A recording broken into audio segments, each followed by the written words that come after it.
বন্দে মাতরম নিয়ে রাজনৈতিক তরজা বেড়েই চলেছে। এই জাতীয় বন্দনা কটি স্তবক গাওয়া উচিত তা নিয়ে দেশ এখন যেন দ্বিধাবিভক্ত। সম্প্রতি শর্মিলা ঠাকুরের একটি মন্তব্য নিয়ে বিতর্ক আরও বেড়ে গেছে। শর্মিলা ঠাকুর মনে করেন যে এই জাতীয় বন্দনার প্রথম দুটি স্তবকের পরবর্তী স্তবকগুলোতে এমন কিছু একাধিক দেবীর বন্দনা রয়েছে যা হয়তো অন্য ধর্মাবলম্বীদের কাছে তাদের কাছে অ্যাকসেপ্টেন্সের ক্ষেত্রে কিছুটা অস্বস্তিকর হতে পারে। এবং কঙ্গনা রানওয়াত থেকে রাজ্য বিজেপির সভাপতি শ্রমিক ভট্টাচার্য বলেছেন শর্মিলা ঠাকুরের কাছ থেকে তারা দেশত্ববোধ শিখবেন না। এই আবহে আজ ভবানীপুরে একটা অনুষ্ঠানে মুখ্যমন্ত্রী শুভেন্দু অধিকারী কি বললেন? তিনি বললেন পশ্চিমবঙ্গে থাকতে গেলে বন্দে মাতরম গাইতেই হবে।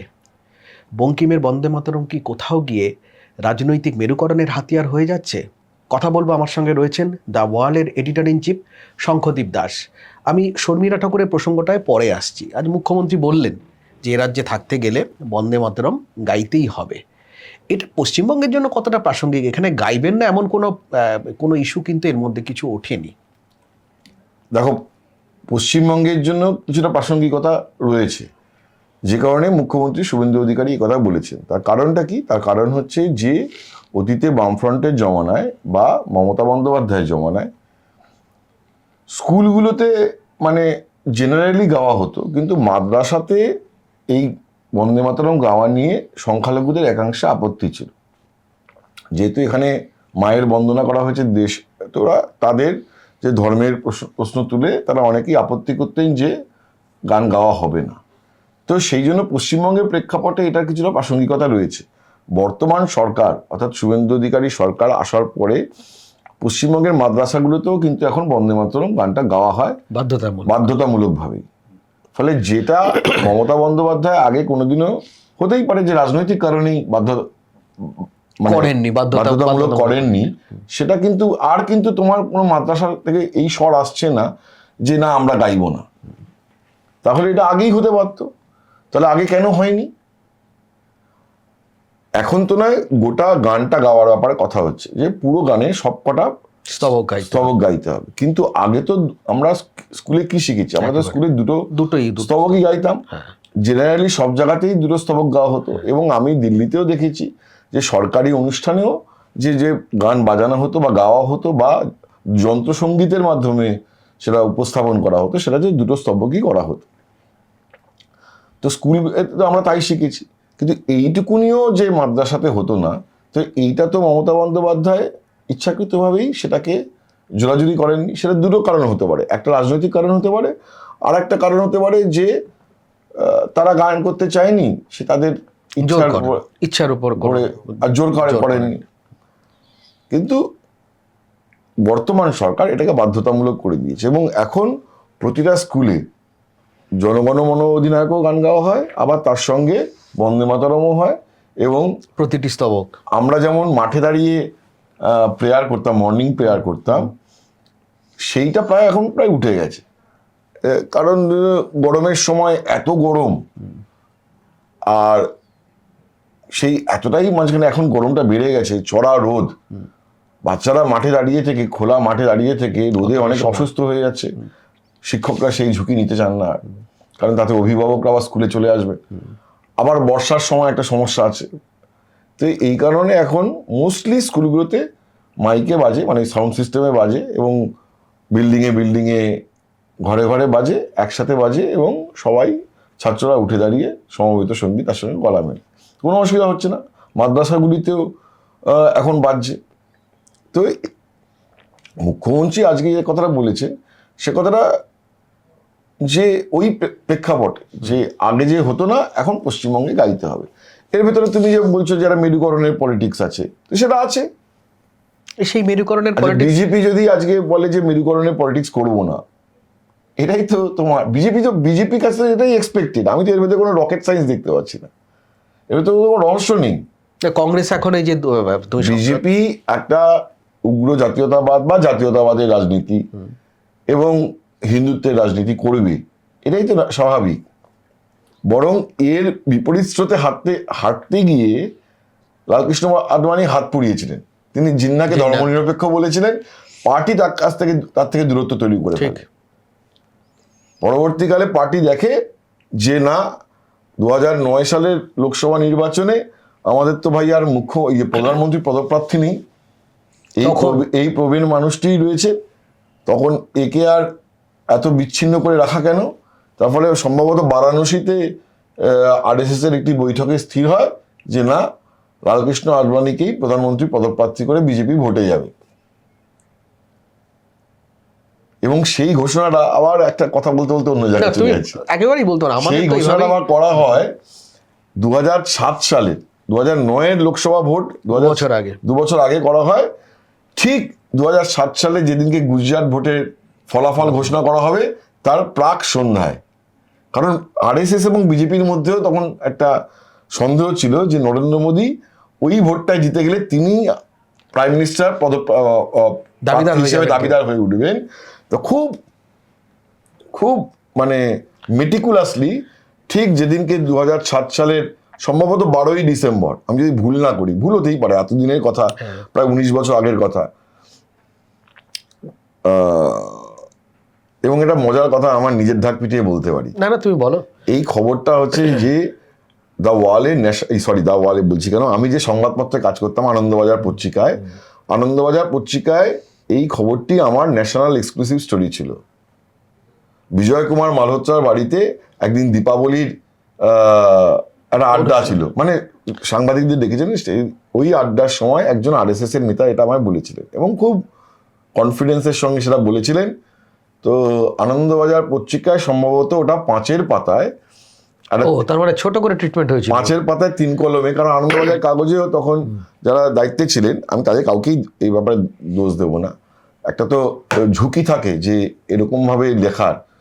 তো আনন্দবাজার পত্রিকার 5-এর পাতায় 3 কলমে ওই খবরটা বেরিয়েছিল যে গুজরাট ভোটের ফলাফল ঘোষণার আগেই লালকৃষ্ণ আডবাণীর নাম প্রধানমন্ত্রী পদপ্রার্থী হিসেবে ঘোষণা করা হয়ে যাবে।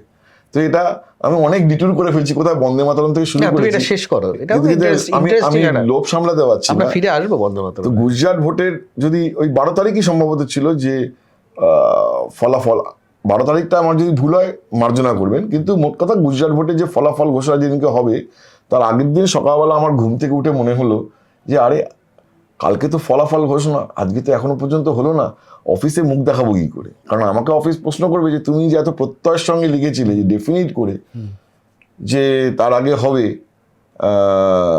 তো তাহলে হচ্ছে এখনো তো হলো না। তো এই ভাবনা নিয়ে অফিসে যাই এবং বিকেলবেলা 3টের সময় বিজেপির পার্টি অফিসে বিজেপির প্রেস কনফারেন্স হয়। তারপরে হঠাৎ করে 4টের সময় বলা হয় যে 5টায় বিজেপির কোর কমিটির মিটিং। আচ্ছা, যেই কোর কমিটির মিটিং বলা হয়, এখন যিনি বর্তমান আনন্দবাজার কাগজের সম্পাদক ঈশানিদি, তিনি তখন ডেস্কের দায়িত্বে ছিলেন। আমি তাকে ফোন করে বলি যে আমার খবর মিলে যাবে, কারণ যেই কোর কমিটি, কারণ তখন আর কোর কমিটি আর কোনো কারণ থাকতে পারে না, ওই একটাই কারণ। 5টায় কোর কমিটির মিটিং ডাকা হলো, 5:30টায় ঘোষণা করা হয়ে গেল যে লালকৃষ্ণ আডবাণী বিজেপির প্রধানমন্ত্রী পদপ্রার্থী 2009 লোকসভা ইলেকশনের জন্য। তোমার খবরে সিলমোহর পড়ে গেল। এই যে বলছি, এটা সন তারিখ ধরে কেউ মিলিয়ে নিতে পারে যে সত্যি আনন্দবাজার পত্রিকা তখন বেরিয়েছিল কিনা, আর কার বাইলাইন স্টোরি ছিল।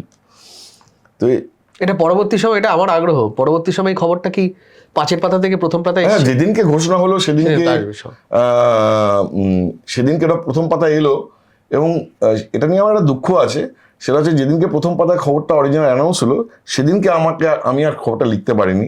সেদিনকে আমার যিনি সিনিয়র তিনি বললেন আজকে খবরটা আমি লিখব। আচ্ছা, সংবাদপত্রে এরকম আকচার ঘটে থাকে, তো এটা ওয়ালে হয় না। ওয়ালে এটা হয় না, হয় কি? তুমি তো ওয়ালের সংস্কৃতিতে এটা নেই, এটা নেই, আমি যে কদিন আছি এটা নেই। তো কিন্তু মূল যে খবর, সে খবর শঙ্করদীপ দাসের নামে বেরিয়েছিল 5-এর পাতায়। এখন আনন্দবাজারে তো লাইব্রেরি আছে, কেউ যদি চায় গিয়ে লাইব্রেরি থেকে দেখে নিতে পারে। হ্যাঁ। তো এনিওয়েজ অনেক ডিটুর করে গেলাম। তো আমি বলতে চাইছি যে বিজেপির যে ডিএনএ, সেখানে বিজেপি জাতীয়তাবাদের কথা বলবে বা উগ্র জাতীয়তাবাদের কথা বলবে বা হিন্দুত্বের পলিটিক্স করবে, এটা তো খুব স্বাভাবিক। আডবাণী বরঞ্চ একটুখানি হঠাৎ করে আডবাণী বাজপেয়ী হয়ে ওঠার ইচ্ছা হয়েছিল, কারণ বাজপেয়ীজির, অটল বিহারী বাজপেয়ীর, তার তো তার একটা গ্রহণযোগ্যতা, তার ব্যাপ্তি বিষয় অনেক বড় ছিল। ধর্মনিরপেক্ষ রাজনৈতিক সোকল্ড ধর্মনিরপেক্ষ বা সেকুলার পলিটিক্যাল পার্টিগুলোর কাছেও একটা অটল বিহারী বাজপেয়ীর একটা একটা একটা একটা ভাবমূর্তি, একটা একটা অন্যরকম গ্রহণযোগ্যতা ছিল, গ্রহণযোগ্যতা ছিল। যে কারণে সেই সময় চন্দ্রবাবু নাইডু, মমতা বন্দ্যোপাধ্যায় এরা সব জুড়ে গিয়েছিলেন, বাজপেয়ীজির জন্য বাজপেয়ীর সঙ্গে জুড়ে গিয়েছিলেন। তো এটা বাজপেয়ীজির একটা স্বভাবসিদ্ধ রাজনৈতিক একটা একটা একটা অবস্থান ছিল, যেটা লালকৃষ্ণ আডবাণীর জন্য তিনি রামরথ যাত্রা করেছিলেন, কট্টরপন্থী ছিলেন। কট্টরপন্থী। সেখান থেকে হঠাৎ করে তিনি যদি আজকে জিন্নাকে ধর্মনিরপেক্ষ বলাতে তার একটা ভাবমূর্তি স্খলন ঘটলো। তো সেটাই যাকে শুভেন্দু অধিকারীও যেটা বলেছেন, সেটার ভেতরে ওই পলিটিক্যাল পারপাসটা আছে, এবং সেটা কলকাতায় ঠান্ডা করে বসে বোঝা যাবে না। মফস্বলে এখনো গিয়ে দেখা যাবে যে এই মেরুকরণের রাজনীতিটা এখনো গ্রহণযোগ্যতা ভরপুর রয়েছে। তো সেই কারণে উনি বলেছেন, সেই জায়গা থেকে বলেছেন। হ্যাঁ। তা আমি আরেকটা বিষয় তোমার কাছে আসি। এইটার পশ্চিমবঙ্গের যেমন একটা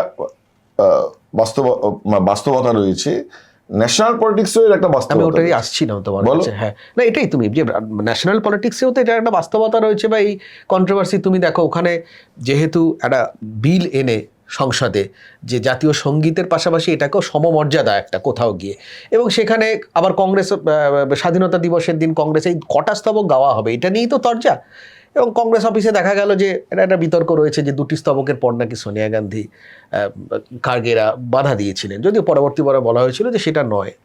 কিন্তু এই বিতর্কটাকে তো রাজনৈতিক হাতিয়ার করছে কংগ্রেসের বিরুদ্ধে বিজেপিও কোথাও গিয়ে। সুতরাং এটা তো খুব রেলিভেন্ট হয়ে গেল এই মুহূর্তে জাতীয় পলিটিক্স। দেখো, জাতীয় স্তরে এই যে জনগণ মন অধিনায়কের গানের সঙ্গে যে বঙ্কিমচন্দ্র চট্টোপাধ্যায়ের গাওয়া মানে লেখা যে এই বন্দে মাতরম গানটি, এটাকেও যে সমমর্যাদা দেওয়া হয়েছে, এটা বাঙালি হিসেবে আমাদের কাছে গর্বের ব্যাপার। একদমই 100% এটা জাতীয় সঙ্গীত এবং এই যে জাতীয় বন্দনা গান। যেটা, হ্যাঁ গান। তো এই দুটোই যে দুজন বাঙালি সাহিত্যিকের এবং একজন রবীন্দ্রনাথ ঠাকুরের লেখা এবং বঙ্কিমচন্দ্র চট্টোপাধ্যায়ের লেখা, এটা বাঙালি হিসেবে আমাদের গর্বের ব্যাপার। তো এটা যে মর্যাদা দিচ্ছে, এটা তো আমাদের ভালোই লাগছে। একদম। কিন্তু বিজেপির ক্ষেত্রে কি আছে দেখো, যে যখনই এখন বিশ্বজুড়ে একটা মন্দার পরিস্থিতি, তুমি চাইলেও বিপুল কর্মসংস্থানের সুযোগ করা, বিপুল বিনিয়োগ টানা, বিপুল পরিকাঠামোর কাজ করা চেষ্টা সরকার করছে, কিন্তু করতে পারছে না। তার ফলে পলিটিক্যালি বিজেপি সবসময় চেষ্টা থাকে যে একটা ন্যাশনালিজমের হাওয়া তুলে যে মানুষকে সেইটাতে একটা বিজেপির পক্ষে রাখা। তো ফলে এই পার্সপেক্টিভটা তো সবসময় কাজ করে, এবং সেটা কখনো 370 দ্বারা বিলোপ হতে পারে, ঠিক, সেটা কখনো রাম মন্দিরের হতে পারে, ভব্য রাম মন্দির বানিয়ে হতে পারে, কোনো সীমান্তে, সেটা কখনো পুলওয়ামায় পরে একটা বালাকোট করে হতে পারে, আর সেটা কখনো বন্দে মাতরম করে হতে পারে। ঠিক আছে, তার ফলে সেইটা যখন বিজেপি করছে, আর সেইটাকে নিয়ে যদি পাল্টা কেউ বলে, সেটা তো বিজেপির ন্যারেটিভটাই তাতে পারপাসটা সার্ভ হয়, পারপাস সার্ভ হয় না। একদম। যখন তুমি আজকে বলছো যে বন্দে মাতরমে, আজকে সোনিয়া ঠাকুরের কি হয়েছে যে বন্দে মাতরমের দুটো, তিনি কি বলেছেন যে দুটো স্তবকেরটা ঠিক আছে, বাকিটা যারা একেশ্বরবাদে বিশ্বাস করে তাদের কাছে একটুখানি অস্বস্তির জিনিস হতে পারে।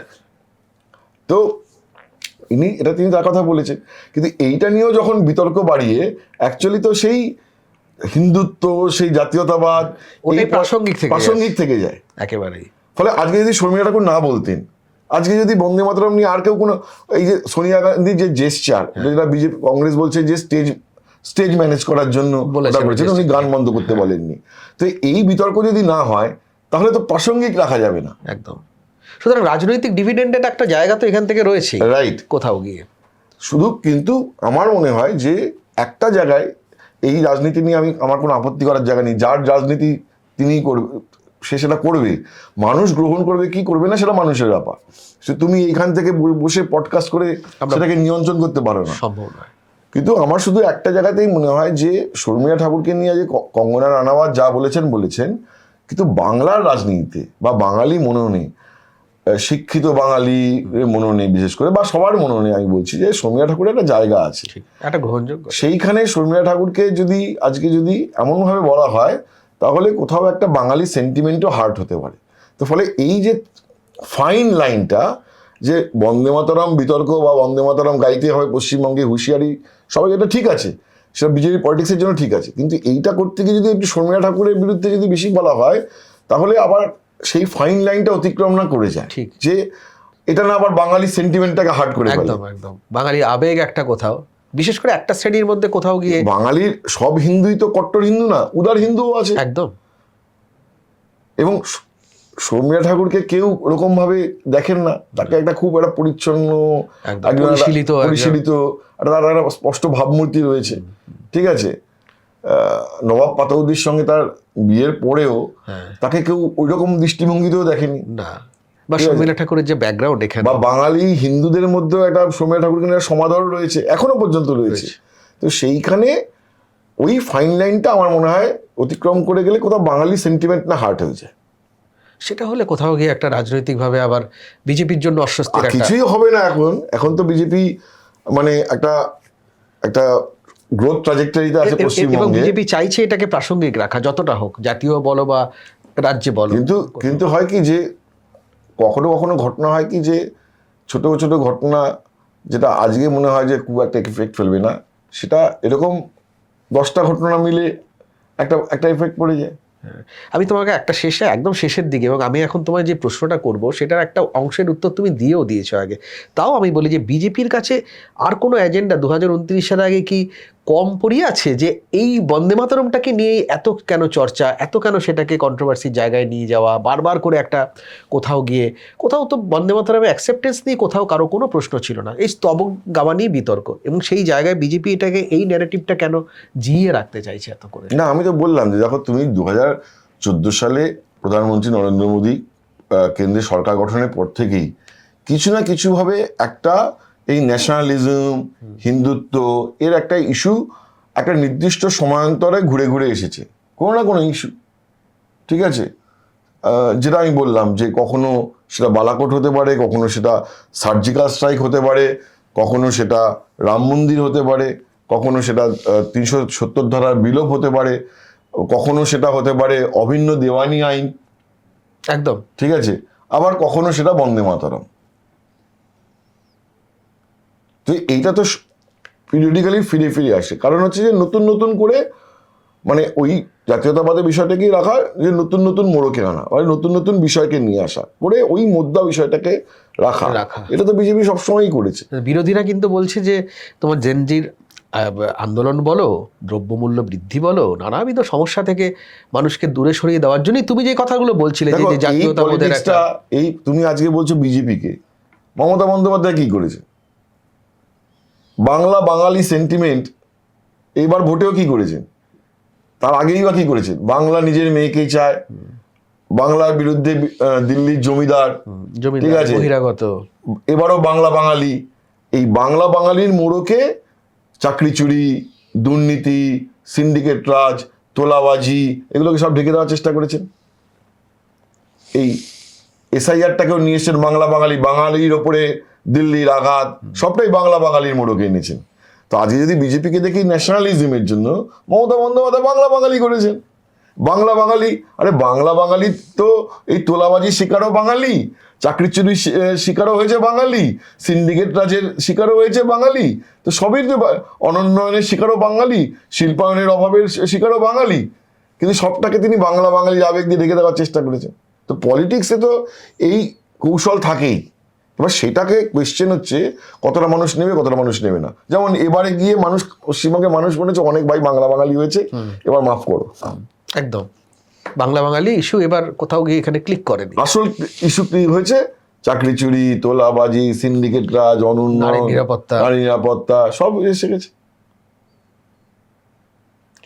তো ফলে যদি আজকে প্রধানমন্ত্রী নরেন্দ্র মোদী 15 বছর হতে মানে পরের ভোটে 15 বছর হয়ে যাবে, তখন যদি শুধুমাত্র যদি তিনি জাতীয়তাবাদ দিয়েই মানুষকে খুশি করে দিতে পারেন, মানুষ খুশি হয়ে যায়, তাহলে তার ফল পাবে না। যদি মনে হয় যে না, অনেক জাতীয়তাবাদ হয়েছে, এবার অ্যাকচুয়াল ইস্যুসগুলো, কর্মসংস্থান, ডেভেলপমেন্ট, ঠিক আর্থিক বৃদ্ধি, এইসব বিষয়গুলোই, বা মূল্য বৃদ্ধি হ্রাস, ঠিক আছে, পেট্রোপণ্যের দাম বেড়ে যাচ্ছে, ডলারের অবমূল্যায়ন, মুদ্রার অবমূল্যায়ন, ঠিক আছে, এই সবগুলোই আসল ইস্যু, তখন মানুষ অন্যভাবে হবে।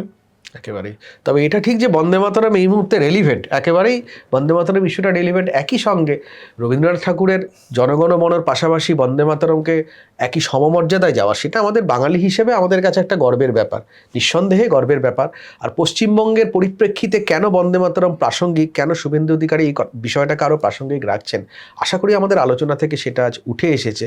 এবং বন্দে ভারত ইস্যু, এই বিতর্ক, মাফ করবেন, বন্দে মাতরম ইস্যু, এই বিতর্ক কিভাবে জারি থাকে এবং আগামী দিনে কোন দিকে গড়ায়, সেটার জন্য আমাদের নজর রাখতে হবে, আমাদের নজর থাকবেও। আজ আমাদের ভিডিও আপাতত এই পর্যন্ত। সব খবর দেখার জন্য চোখ রাখুন দাওয়ালে।